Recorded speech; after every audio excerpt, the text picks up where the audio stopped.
Welcome student, आपका एक बार फिर से बायोलॉजी फाउंडेशन विद अपने क्लासेस में स्वागत है। हम लोगों ने पिछली क्लासेस में जहां तक पढ़ लिया था, आपका ट्रांसक्रिप्शन का प्रोसेस खत्म हो गया था। ट्रांसक्रिप्शन के बाद आपके एमआरएनए बन गए थे और ये जो एमआरएनए बनता है, हमने बताया था कि इस एमआरएनए में यूकैरियोटिक कोशिका में आपका दो प्रकार के जीन सीक्वेंसेस होते हैं, इंट्रॉन्स और एक्सॉन्स होते हैं। एक्सॉन जो होता है वो अमीनो एसिड को कोड करता है और इंट्रॉन्स जो होता है वो नॉन कोडिंग सीक्वेंसेस होते हैं और आरएनए की स्प्लाइसिंग में उसी इंट्रॉन्स को रिमूव किया जाता है और एक्सॉन्स को एक साथ रखा जाता है उस एमआरएनए को। तो ये एमआरएनए जो होते हैं ये अमीनो एसिड को कोड करते हैं। तो इसी अमीनो एसिड को कोड करने के लिए एक कोडान सिस्टम दिया गया जिसका नाम है जेनेटिक कोड, और इसी जेनेटिक कोड को आज हम लोग पढ़ेंगे कि जेनेटिक कोड क्या होता है, कैसे होता है और क्या करता है, किस प्रकार से अमीनो एसिड को कोड करता है।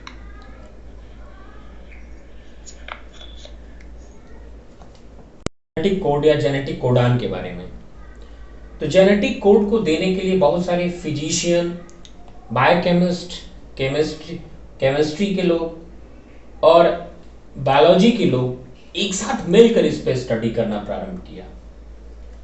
तो उसमें जैसे आपके जॉर्ज गैमो हैं, ये एक फिजिशियन थे। इन्होंने 4 बेस सीक्वेंसेस को बताया कि ये 4 ही बेस सीक्वेंस हैं जो अमीनो एसिड को कोड करते हैं। जब जैसे हम 4 का क्यूब करेंगे तो 4 मल्टीप्लाइड बाई 4 मल्टीप्लाइड बाई 4, ये 64 जेनेटिक कोड आएंगे या कोडान सिस्टम आएंगे। 3 अमीनो एसिड्स, 3 नाइट्रोजनस बेस मिलके एक अमीनो एसिड को कोड करते हैं। मतलब अगर हम बात करते हैं किसकी, कि अगर हम बात करें किसका, डीएनए का,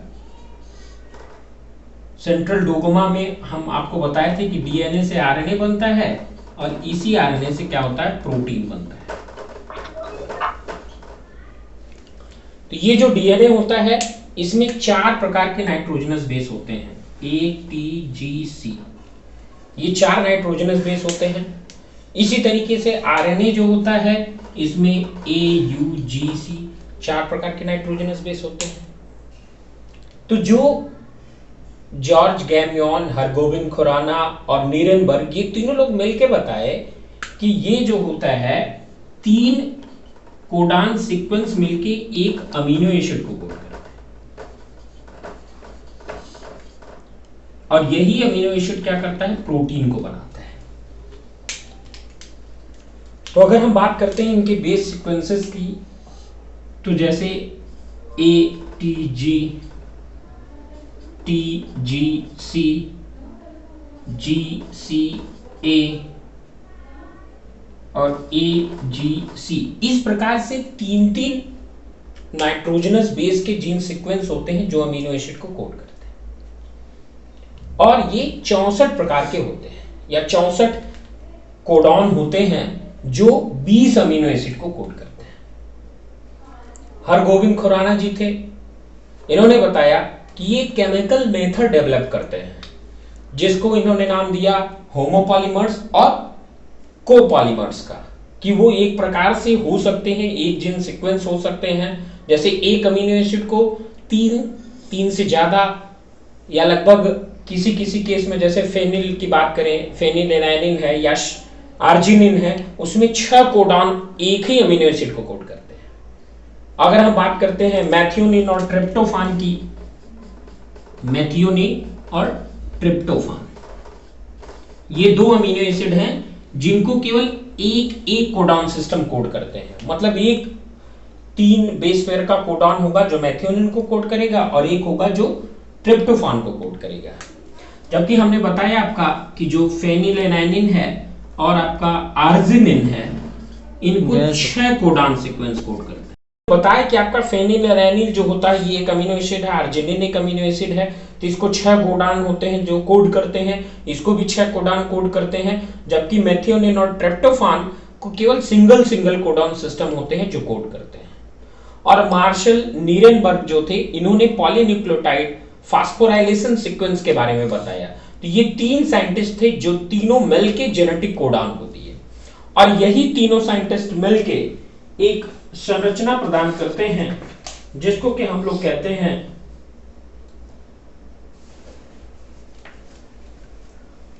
उस स्ट्रक्चर को हम लोग क्या नाम देते हैं, checker board of genetic code.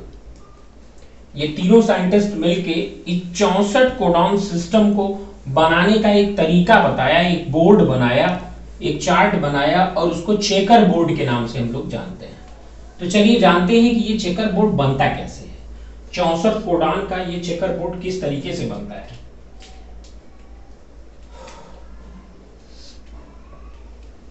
तो आप ध्यान दीजिएगा, इसको बनाना बहुत आसान है, एकदम इजी वे में बन जाएगा ये, अगर हमारे साथ कोशिश करेंगे आप लोग बनाने का। फर्स्ट पोजीशन में आपकी वही आरएनए के चारों बेस सीक्वेंसेस होंगे। आरएनए के जो 4 बेस सीक्वेंसेस हैं वही होंगे यू सी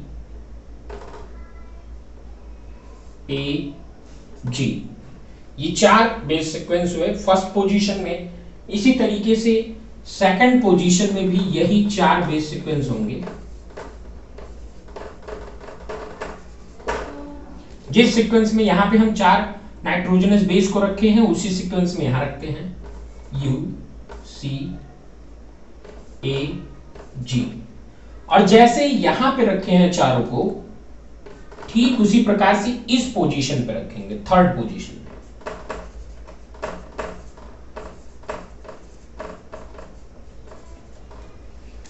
थर्ड पोजीशन पे भी उसी प्रकार से जीन सीक्वेंस को हम रखेंगे U C A G, U C A G, U C A G, U C A G. क्योंकि 4 बेस पेयर हैं, 4 बेस पेयर का एक कोडॉन सिस्टम बनेगा, तो इन 4 को हम एक साथ ले लेते हैं, इन 4 को एक साथ ले लेते हैं, और इन 4 को एक साथ ले लेते हैं, और इन 4 को एक साथ ले लेते हैं।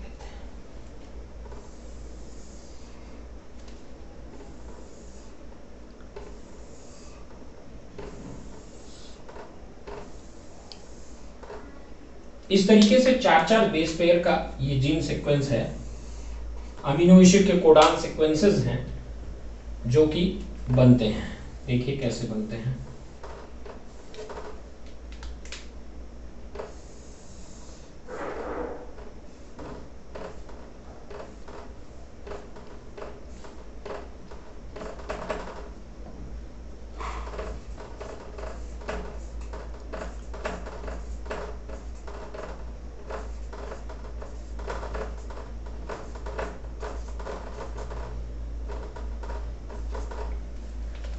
इनको बनाना एकदम आसान है।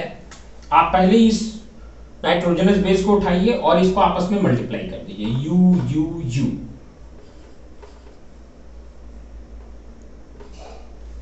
ये तीनों आपस में हो गए।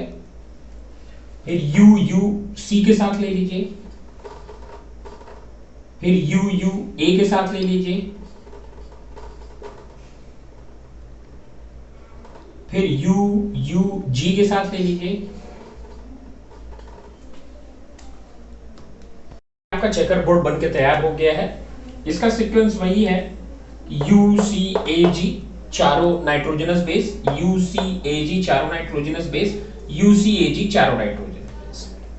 इसी सीक्वेंस में आपको नाइट्रोजनस बेस को रखना है और इन सबको आपस में मल्टीप्लाई कर देना है। इन सबको जब हम आपस में मल्टीप्लाई करेंगे कैसे, U U U, U U C, U U A, U U G, ऐसे मल्टीप्लाई करेंगे। फिर U C U, U C C, U C A, U C G, फिर U A U, U A C, U A, U A G, U G U, U G C, U G A, U G G. इस sequence में हम सभी को multiply करेंगे तो आपको ये 64 कोडॉन सीक्वेंसेस यहां पे मिल जाएंगे। और ये जो 64 प्रकार के कोडॉन सीक्वेंसेस हैं ये 20 प्रकार के अमीनो एसिड को कोड करते हैं। अगर आप यहां पे देखेंगे तो ये अलग अलग अमीनो एसिड को कोड करते हैं। आप यहां पे देख सकते हैं कि ये जो आपका अर्जिनिन है इसके लिए 6 कोडॉन सीक्वेंस हैं अर्जिनिन के लिए।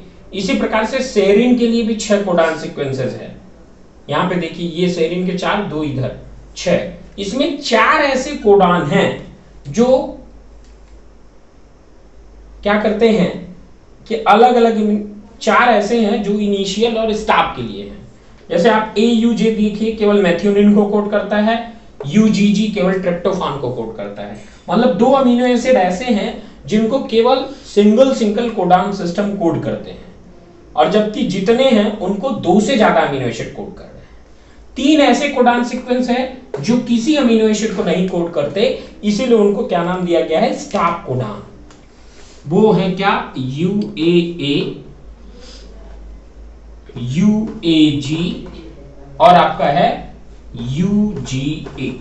ये 3 ऐसे कोडान सीक्वेंस हैं जो किसी भी अमीनो एसिड को कोड नहीं करते हैं, और इनको हम किस नाम से जानते हैं, स्टॉप कोडान के नाम से। इनको हम स्टॉप कोडान के नाम से जानते हैं। मतलब जो 64 कोडान था, इस 64 में से 61 क्या करते हैं, अमीनो एसिड को कोड करते हैं, और जबकि 3 क्या हैं आपके, स्टॉप कोडान है।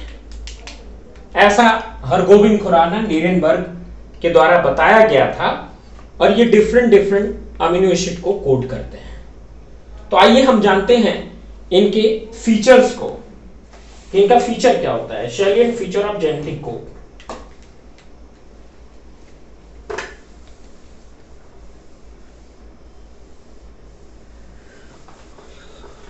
अगर कोई पूछे कि क्या होता है कोडॉन, तो आप क्या बताएंगे कि नाइट्रोजनस बेस का वो 3 बेस पेयर का कोडॉन सिस्टम जो अमीनो एसिड को कोड करता है, उसी को जेनेटिक कोड कहते हैं। या हम कह सकते हैं कि डीएनए और आरएनए में जो जीन सीक्वेंसेस होते हैं, नाइट्रोजनस बेस के सीक्वेंसेस होते हैं, वो विभिन्न प्रकार के अमीनो एसिड को कोड करते हैं, और यही अमीनो एसिड बाद में प्रोटीन सिंथेसिस के लिए रिस्पॉन्सिबल होते हैं। इसी को जेनेटिक कोड कहा जाता है। तो आइए इनके फीचर्स को जानते हैं। Feature of genetic codon.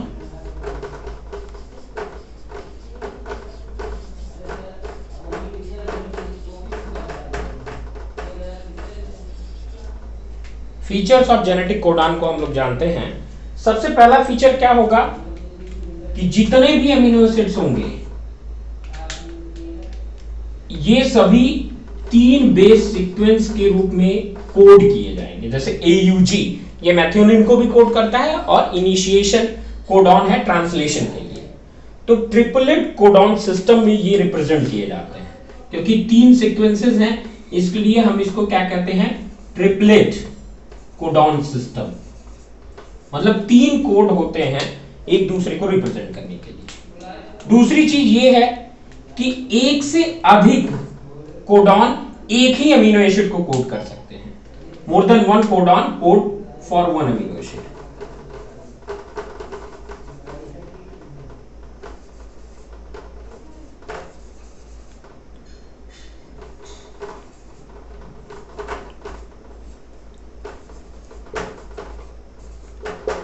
एक से ज्यादा अमीनो एसिड, एक से ज्यादा कोडॉन सिस्टम एक ही अमीनो एसिड को कोड कर सकते हैं। तीसरी चीज, ये जो कोडॉन होता है ये कामालेस होता है, इसके बीच में कामा नहीं होता है।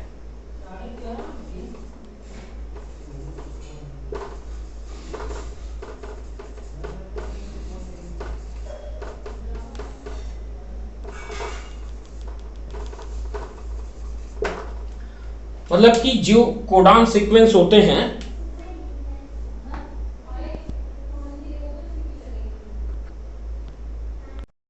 ये जो आपकी प्रॉपर्टी है more than 1 codon code for 1 amino acid, इसी को बोलते हैं क्या, डीजेनरेट। मतलब एक से ज्यादा कोडॉन सिस्टम एक अमीनो एसिड को कोड करते हैं, ऐसी प्रॉपर्टी को क्या कहते हैं, डीजेनरेटिंग प्रॉपर्टी।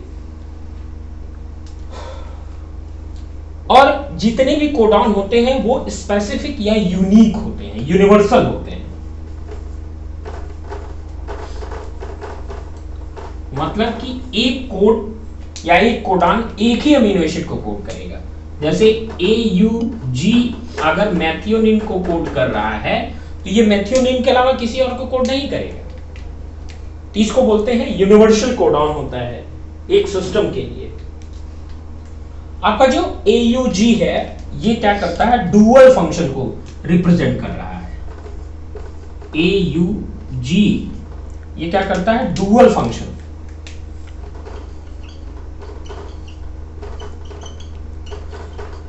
डुअल फंक्शन को रिप्रेजेंट कर रहा है। एक तो ये क्या कर रहा है, मेथियोनिन को कोड कर रहा है, और दूसरा ट्रांसलेशन का इनिशिएशन करता है, या इनिशिएटर कोडॉन इसको कहते हैं। छठा कैरेक्टर ऐसा है कि 3 अमीनो एसिड्स ऐसे हैं जो किसी भी अमीनो एसिड्स को कोड नहीं करते। इसको क्या कहा जाता है, स्टॉप कोडॉन कहा जाता है। स्टॉप कोडॉन कहते हैं। ये हैं आपके UAA, UAA, UAG और UGA।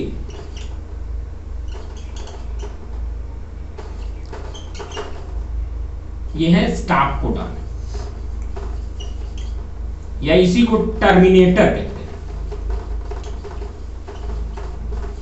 ये 3 ऐसे कोडॉन हैं, मतलब कि ट्रांसलेशन का इनिशिएशन करने के लिए एक स्पेसिफिक कोडॉन है AUG, और उसको रोकने के लिए भी 3 स्पेसिफिक कोडॉन है UAA, UGA, UAG। ये कुछ फीचर्स हैं जेनेटिक कोडॉन के। अब आइए हम लोग इसके आगे देखते हैं। अच्छा, एक एग्जांपल की हम यहाँ पे बात करते हैं कि आप अभी तक जो पढ़े हैं इसे ये समझ सकते हैं कि ये जो स्पेसिफिसिटी होती है कोडॉन सीक्वेंस का अमीनो एसिड को कोड करने के लिए, तो इससे हम ये पता लगा सकते हैं कि क्या अमीनो एसिड का कोड होगा या अमीनो एसिड किस प्रकार से प्लेस्ड होगी इस जेनेटिक कोडॉन सिस्टम में। जैसे अगर हम एक ट्रिपल कोडॉन का सीक्वेंस लेते हैं, तो आप जो चेकर बोर्ड बनाए हो या चेकर बोर्ड से ये देख के बताओ कि ये किस अमीनो एसिड को कोड करता होगा। जैसे AUG, UUU, UUC,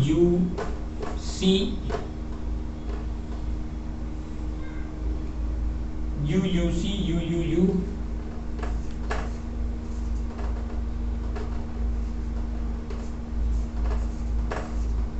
ये एक जैसे जीन सीक्वेंस है, ट्रिपल कोडॉन का सीक्वेंस है। ये 5 प्राइम एंड हो गया, ये इसका 3 प्राइम एंड हो गया। तो अगर चेकर बोर्ड का आप देखोगे तो आपका जो AUG है ये किसको कोड करता है, मैथियोनिन को। ये हो गया मैथियोनिन। आपका UUU किसको कोड करता है, फेनिलएलैनिन को। ये हो गया फेनिलएलैनिन। UUC किसको कोड करता है, फेनिलएलैनिन को। हो गया फेनिलएलैनिन। UUC फिर से किसको कोड करेगा, फेनिलएलैनिन को। UUU किसको कोड करेगा, फेनिलएलैनिन को। तो ये एक जीन सीक्वेंस आपको अमीनो एसिड का कोड मिल जाएगा। तो इसे एक विशेष प्रॉपर्टी को हम लोग पता लगा सकते हैं कि एक जो कोडॉन सिस्टम होता है एक ही अमीनो एसिड को कोड करेगा। मतलब mRNA में जो चेन सीक्वेंस बनेगी, कोडॉन सीक्वेंस बनेगी, वो किसी एक को ही फॉलो करेगा, किसी दूसरे को नहीं। ठीक है, या हम ये कह सकते हैं कि जो कोडॉन सीक्वेंस होता है वो एक ही प्रकार के अमीनो एसिड को कोड करेगा, किसी दूसरे प्रकार के अमीनो एसिड को कोड नहीं कर सकता। मतलब एक कोडॉन एक अमीनो एसिड के लिए स्पेसिफिक होता है। चलिए हम लोग जानते हैं mutation and genetic code. Mutation और जेनेटिक कोड में क्या रिजेम्बलेंस है, इसके बारे में थोड़ा सा जान लेते हैं।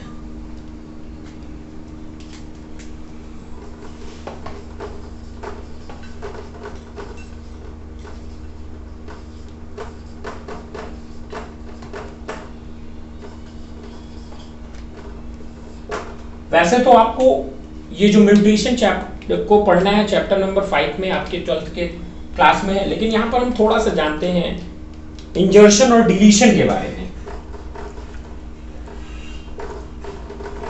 इंजर्शन एंड डिलीशन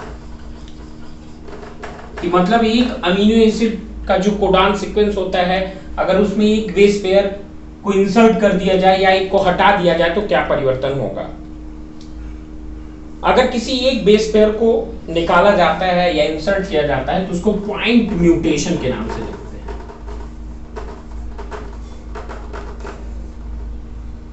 इसका एक बेहतरीन एग्जांपल है कि अगर हम बीटा ग्लोब्यूलिन जो होता है सिंगल बेस पेयर की अगर बात करें, तो जो बीटा ग्लोब्यूलिन होता है ह्यूमन बॉडी में,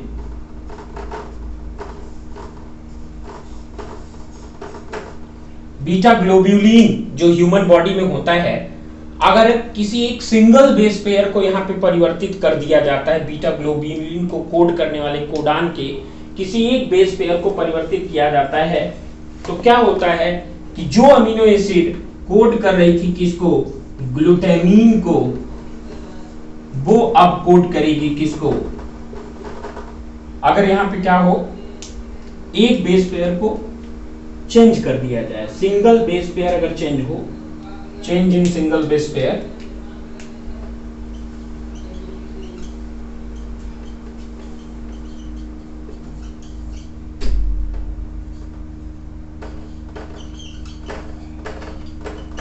अगर इसमें चेंज कर दिया जाए ग्लूटामीन के सिंगल बेस पेयर में, तो वो ग्लूटामीन अब क्या करेगा, वैलीन को कोड करने लगेगा,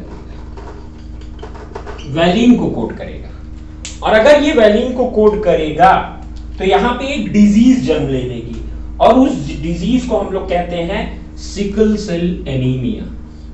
जब इसमें म्यूटेशन हुआ, और ये म्यूटेशन के बाद क्या किया, वैलीन को कोड किया, तो यहां पे जो डिजीज जन्म लेगी उसको कहा जाएगा क्या, सिकल सेल एनीमिया।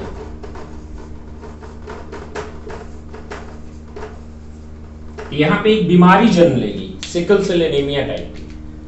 तो आइए हम लोग देखते हैं कि किस प्रकार से ये इंजर्शन होता है, चाहे एक बेस का हो, चाहे दो बेस पेयर के हो, या तीन बेस पेयर के हो, किस प्रकार से ये इंजर्शन और डिलीशन होते हैं और इससे क्या परिवर्तन होता है। जैसे सपोज करिए कि हम लोगों ने तीन बेस सीक्वेंस का एक कोई लेटर लिखा जिसमें तीन बेस सीक्वेंसेस थे, Ram has red cap, Ram has red cap. ये तीन तीन बेस पेयर के, आप इनको बेस पेयर मानिए कि तीन तीन बेस पेयर के एक जीन सीक्वेंस है।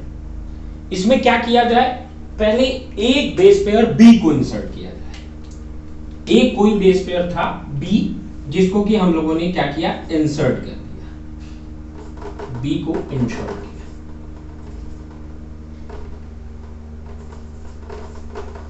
तो अब ये जीन सीक्वेंस क्या हो जाएगा, आप देखिए, राम हैज, अब यहां पे बी इंसर्ट हो गया,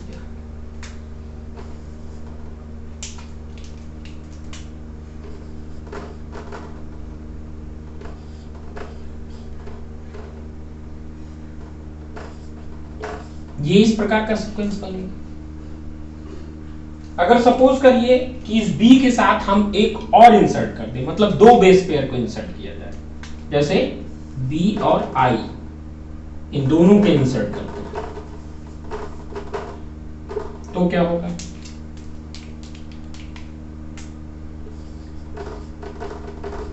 राम हैज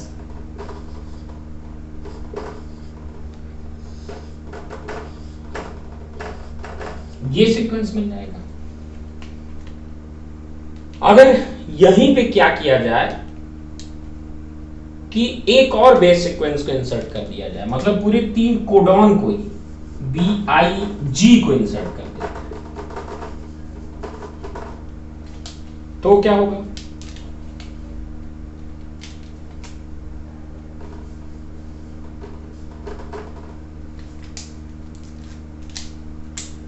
ये हो जाएगा जैसे राम हैज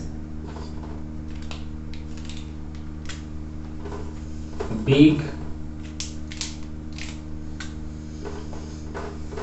रेड कैप। तो आप देख रहे हो कि इंजर्शन से क्या हो रहा है कि एक पूरा सीक्वेंस ही बदल जा रहा है, पूरा ये जो फ्रेम था इसका कोडान सीक्वेंस का, ये चेंज हो जा रहा है। इसी तरीके से अगर हम डिलीशन की बात करते हैं, डिलीट करते हैं बेस सीक्वेंसेस को एक एक करके, हम क्या करें, डिलीट करें अगर बेस सीक्वेंसेस को, तो देखिए क्या होगा। सपोज करिए कि पहले में हमने क्या किया, आर को डिलीट किया,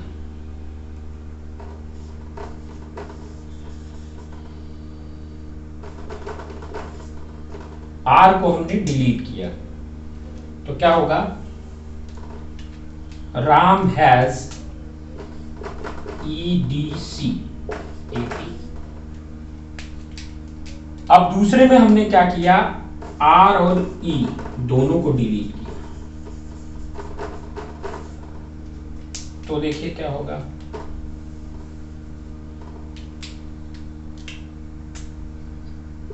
DCAP। अब तीसरे में हमने क्या किया, RED रेड, तीनों को डिलीट कर दिया।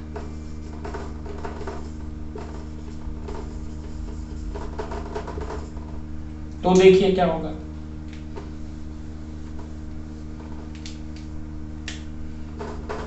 Ram has cap. तो चाहे इंजर्शन हो चाहे डिलीशन हो, पूरा का पूरा फ्रेम ही बदल जाता है। तो इसलिए इसको हम एक दूसरे नाम से जानते हैं। इस प्रकार के म्यूटेशन को जो हम नाम देते हैं उसको कहते हैं फ्रेम शिफ्ट इंजर्शन और डिलीशन म्यूटेशन। इस प्रकार के म्यूटेशन को हम क्या नाम देते हैं, फ्रेम शिफ्ट इंजर्शन और डिलीशन म्यूटेशन। ये पूरे उसके पूरे फ्रेम को बदल दिया, इसलिए इसको फ्रेम शिफ्ट इंजर्शन और डिलीशन का नाम देते हैं। चलिए अगले टॉपिक को जानते हैं, हम लोग टीआरएनए के बारे में जानते हैं।